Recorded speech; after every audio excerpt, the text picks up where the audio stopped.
Well, hello everyone, and welcome to the November tour on the 28th. Crept in right at the end yet again. So it was nice and sunny earlier on today, and I thought, oh, I'll come down and do a video, and it's gone all grey and miserable, but at least it's not raining, which we've had far too much of in my opinion. And we're kicking off as usual with the rhubarb bed, and the wallflowers are in, so hopefully that'll be giving some colour for next year. We had wallflowers at the beginning of this year, but we didn't have the little picket fence then, which we're hoping is going to add some wind protection, because the wallflowers got a bit battered.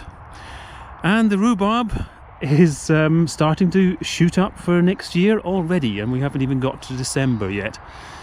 We've got some tulips in that little container there, so to just give us some spring colour, and the same with the matching one over there. The strawberries are dying down, but there's sort of various fruits still kicking around. We've had a few frosty nights. It's been down to minus 4.2, but that doesn't seem to be deterring some of the strawberries. Not that we're harvesting any of them. And this is the courgette bed as was. It's got residues just breaking down on top of it. Not sure what's going to go in there next year. Fruit bushes, black currants and gooseberries. Gooseberries still hanging onto some of the leaves, and we've got cover crops around the bottom. We did wonder whether our black currants had a condition called big bud, but actually they've just got nice fat buds for next year by the looks of it. Now, I think I might have moved this bath a little bit by last video, so that's we're shifting them along a bit, and we've still got some carrots in that one there, and the further one, sweet candle. So we're harvesting those. We've got some spinach and mustard. Mustard's still usable. I'm surprised that the -4 hasn't taken that out. And the remains of the beans, our runners, are just breaking down there nicely. And we've got some autumn king carrots. We've still got plenty of those to be had.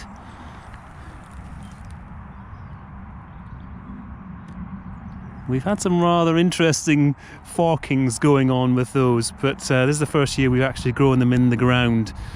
And although we've sieved the soil they were going into, it's quite stony, and I'm not surprised that they've encountered stuff that has made them forked. And we've got some leeks left. They're not brilliant, but they're still edible. There are some beetroot there as well. A few turnips and kohlrabi, and the cabbages, they're hearting up. There's got some cover crops there, so ryegrass and field beans.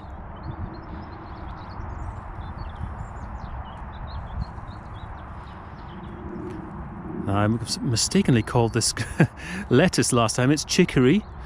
Sort of part of the cover crops that we've got in there, and more cover crops in there. We've got garlic in there. This is all the little labels running along the back, and there's signs of life.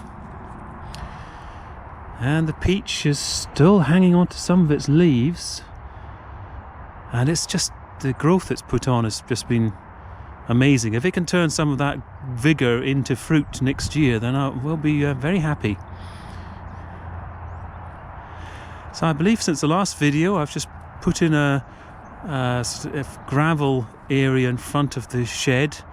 That grass was just getting very worn from all the toing and froing. But now of course the grass to the side is getting worn out, so I may end up extending that a little bit. Oh, hello. Robin's just joined me. I've put some more tulips in the front there. That's just going to give us some colour in front of the shed.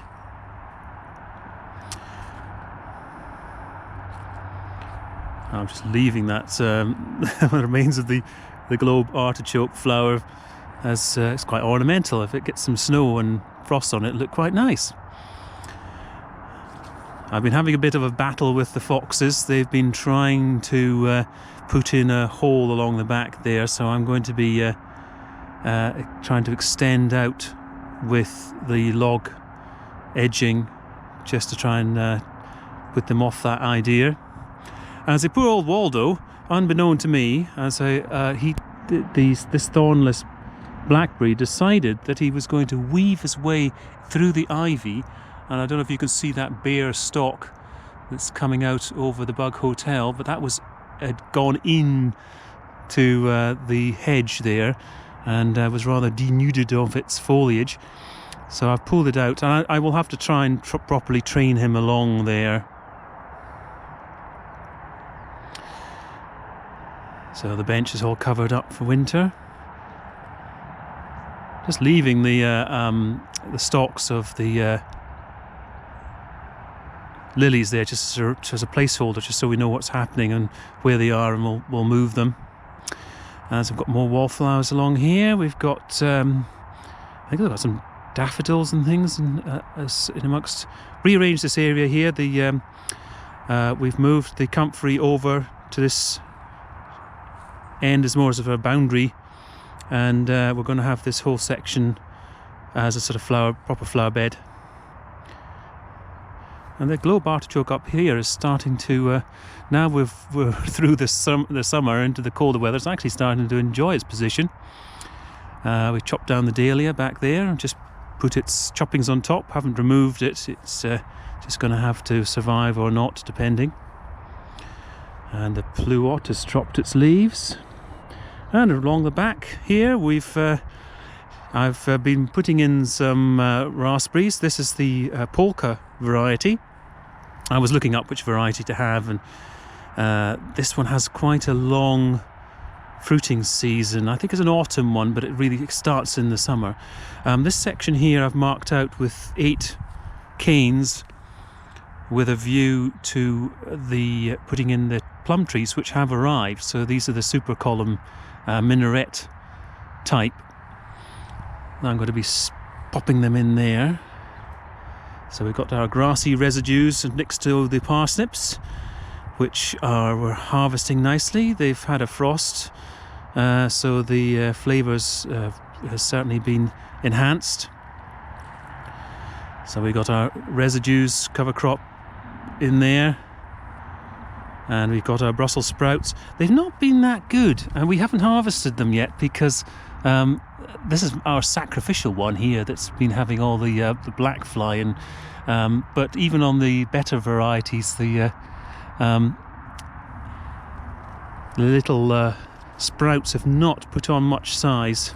But we haven't removed the foliage, so perhaps we should have done that. Okay, more residues and spinach up the top there.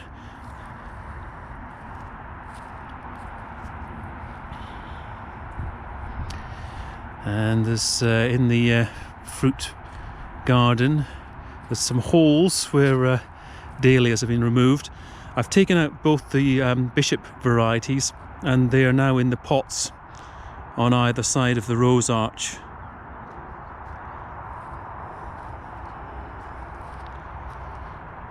There we go. The Victoria plum has dropped all its leaves. This is in fact the only apple tree that's really hanging on to any of its leaves. This is Saturn.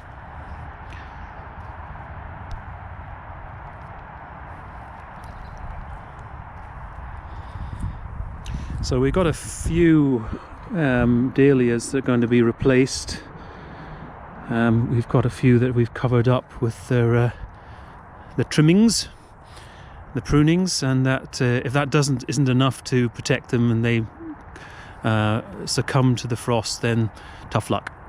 We just replace them with something else. So I've just also added in, this is a new raspberry which is called Glen Coe.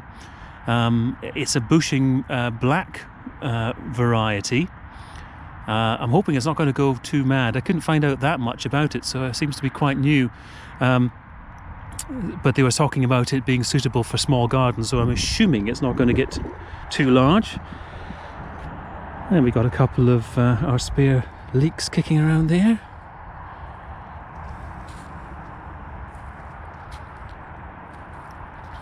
And back to the beginning, as usual.